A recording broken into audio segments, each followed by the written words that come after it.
اكتر 4 انواع مشهورين في مصر. المودلر بتبقى زي الفول فيس بالظبط بس قابله للفتح، تنفع للمشاوير اللي في البلد جوه البلد وتنفع للسفر برضه. 2 الفول فيس بتبقى مقفوله وغير قابله للفتح، تنفع اكتر للريسنج والسرعه الخارقه لفوق ال 200. 3 الاوف رود بتبقى زي دي بالظبط بس عليها زي كاب عشان الطين وعشان الرمل. 4 الهاف فيس بتبقى زي بتاعه المهندسين نص خوذه، وبتنفع اكتر مع السكوتر وتنفع مع الطرق الصغيره اللي تحت ال 100 كيلو في السرعه.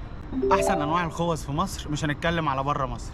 1 ال LS2 دي انضف نوع خوذه في مصر واشهرها، وتعتبر هي الرائجه من ناحيه الكواليتي والسعر. السعر من 2000 لغايه 15000 على حسب القوه والاختام.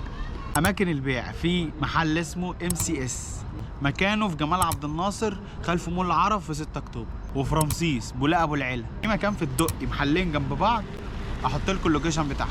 وطبعا في مدينه نصر هحط اللوكيشن بتاعه، وفي امبابه وفي التجمع. الMRC دي تاني احسن خوذه في مصر في الفئه الاقتصاديه. السعر من 1500 ل 3500. اماكن البيع ابو شعبان الاصلي بولاق ابو العلا، مايكل دولار في الاميريه.